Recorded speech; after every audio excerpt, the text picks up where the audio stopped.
mentions your has na Hartford players in who say unim say in the history of Ghana football the most successful club in the FA Cup Accra. Yeah. Anytime they win the FA Cup, a record extending at the end of my year. It's as we are in to Giano said the Madrid Champions League. No, every time or the 3-8 could or the set records. It has the best club when it comes to the FA Cup. Now, in recent times, especially last season, has born the first ever competitive game. Mine. And I had to fuck Elususa the first ever competitive game. No, put mine to. I think it was a first division club in Accra. I was a penny and some papa. Nani AFC, I bet the Pele team, no, and Omo Ekoyi has a free FA Cup. It is something that the coach episode guard against Arden. Again, I was a penny who say season year quite equi. So league now year now some what are to FA Cup now. And yet too much of a disappointment, say. But if you miss out on the 2 domestic titles, you're born Hannah. Then the issue of the coach, the engine requirement in Kono, now I started now popping up. Yeah. And Abubakar Watara, I say one thing or idea on keeping the records and speaking to the records. Has for 11 FA Cup titles. Obet me adi. Has FA Cup no 12. That's a controversy. But officially 11 normally credit. Yeah.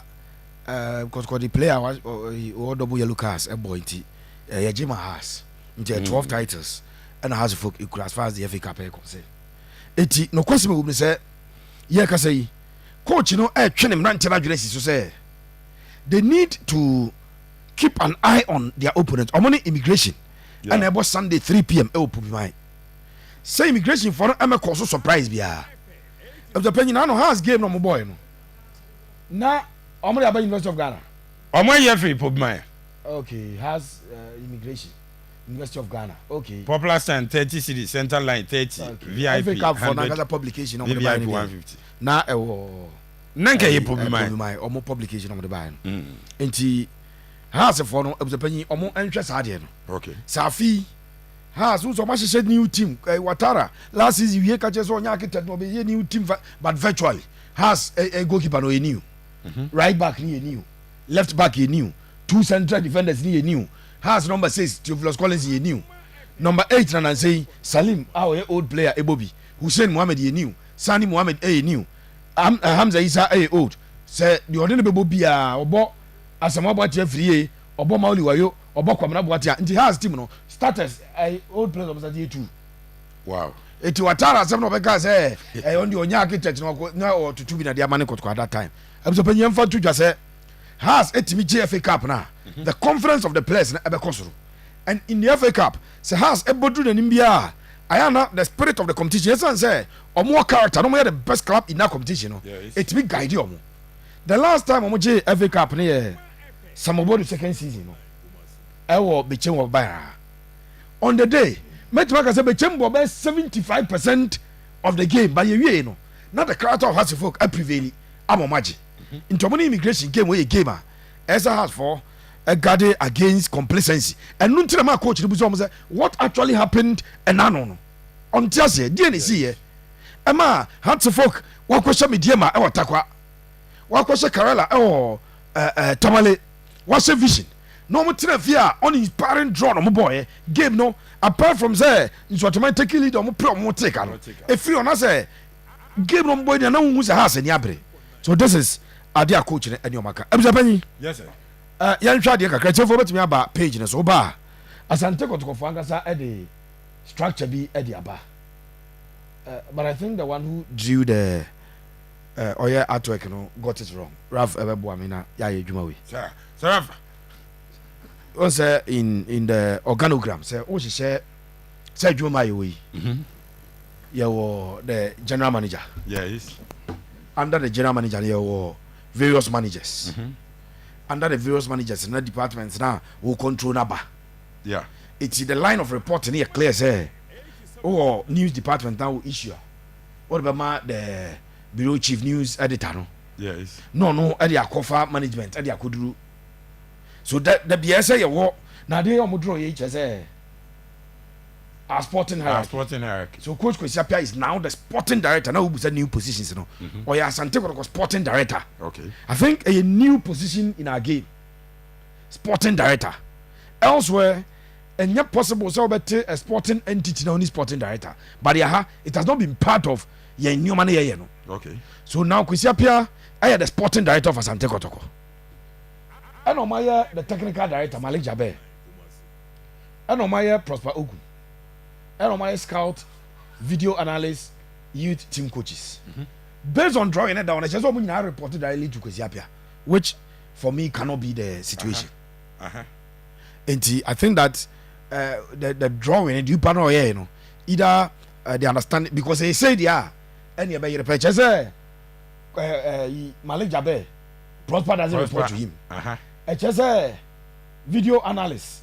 Any scouts, any youth team coaches, they don't report to Prosper. Yes. Report to Kwesiapia, but that cannot be the case. That obviously cannot be the case. Let me try and explain how the system is supposed to work. Kwesiapia, I am the sporting director of the club, and the sporting director, Jumano, go beyond Kotoko has the everybody saying, and Yawasam. Normally sporting director no talent cry yeah monitor say in the next 3-4 transfer windows players ben you need omachi. What is the approach? Real Madrid yeah train ama Trent are running down the contract no na yaka the agent is okay, and instead of signing on fee and give it to 100 ama Liverpool no, so running down the contract on you 40 or 50 million as a personal bonus. That is how sporting decisions you know yeah taking no. The appointment of a coach, what type of a coach based on the sporting direction that we have, the direction of club beats Southampton. I say they want to train the best young players in England. It is Southampton. Hardly would you hear say almost coach, almost trophy winning coach. It is almost sporting direction, and push you almost coach or JJ titles and yeah no a direction. Over class beat is Benfica, Sporting, Porto. They always want to win their league, but when they get out of their country, Portugal to Europe, omunya bent on winning Champions League in this annual man. Omadri say omu be showcase talent na omo not top European clubs. Abetu esika kesi abeto e dey feel omo side. That's the sporting direction, and these decisions are taken by the sporting director in consultation with Senka club president or the club president. You know, and in this instance, in the Kotoko current setup, Otumfour, Kroura. Santimaura and the said the president of the club. Eti ho and as anyone be from based on ono the vision for the club no. Now watch at the sporting side at the ama technical director no and as sporting director. Now sporting director no asale sa idea no to the technical director. Not technical director no asale idea no to the coach. Na coach implement. Enti esanka organogram we no a free scout video analysts, youth team coaches, na call Prosper head coach. Not from Prosper head coach, na call Malik Jabe. Technical director. Na free Malik Jabe, na I'm not connected to Kwesiapia. Then you also draw another one. I free Kwesiapia. Call Malik. Ebe free Malik, Abba Prosper, Ebe free Prosper. So that is how it will flow. So hardly will coach Kwesiapia call any of the youth team coaches or any Kokasem. So about for video analyst. Now video analyst no video no oye no. Kotoko ne has ebebo. Eti Kotoko ne has ebebo a. Ebusapanyi video analyst na kwhwe has games. Yabo how many games? 13. Was study 13 games na. After has the folk team sheet for all the 13 matches. Actually the consistency. Watch omo direction of play. Watch how they distribute their ball, how they start their game. Has baby omo strength was ebia.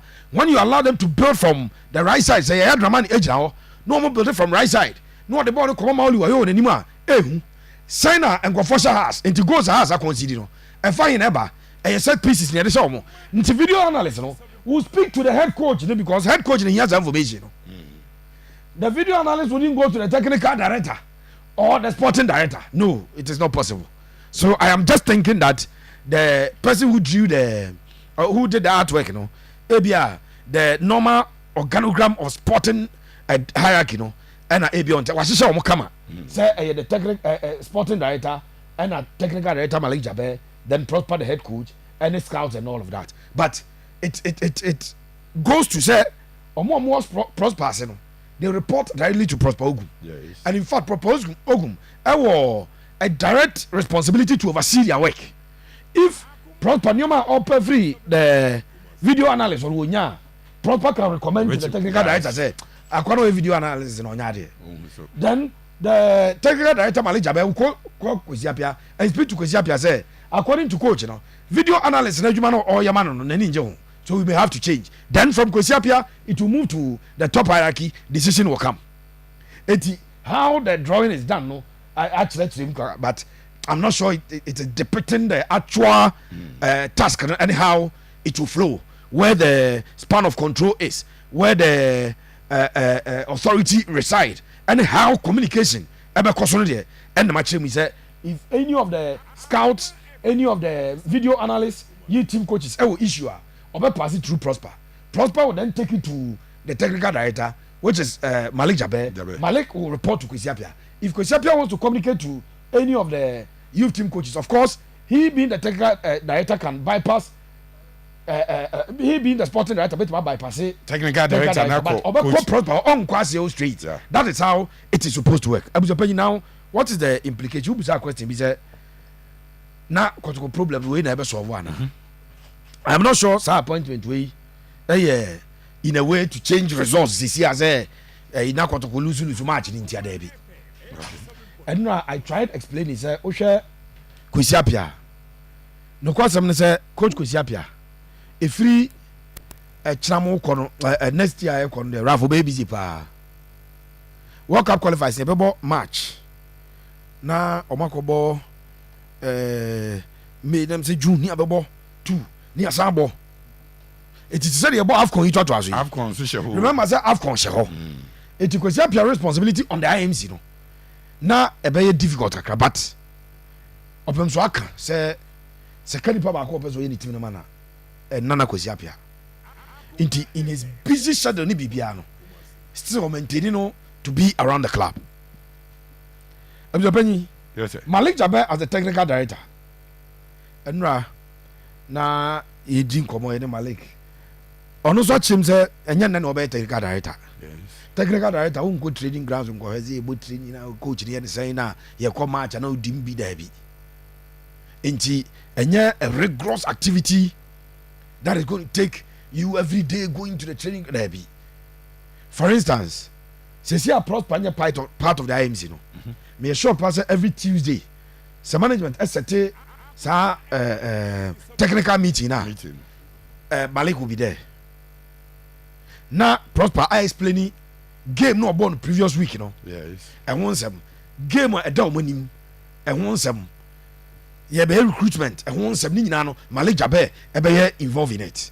Then Malik will carry it to the top level to meet Kwesiapia, the sporting director. Then Nana Penkramo will come in there where top decisions will be taken. That's how it's going to work. Okay. And the overall structure of Kotoko na taking place. And I'm the had we are mature our sporting hierarchy. Yeah. Our management hierarchy. No boss we Nana Penkra. No, I call administrative. Say Richard Akotobini and Richard Akotone. Okay.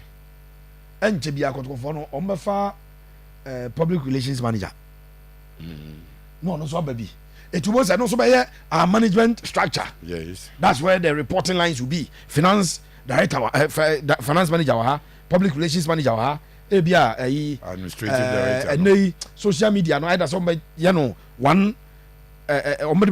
Added to the public relations manager and I say on be create and also as a managerial position na ni na wo no mo nyina work reported directly at the akwa command na penkra and also ebe wo enti Kotoko are shaping up. Don't expect any board nemi board see we scanning bi na nkofo akodi twamfo nyini bi akwose salam kuri sa de no mfa je otrim biem at Kotoko. That is not how open so a team the direction no kodi no kwase bo ni say me who structure will be the same day. Ebuzab baby.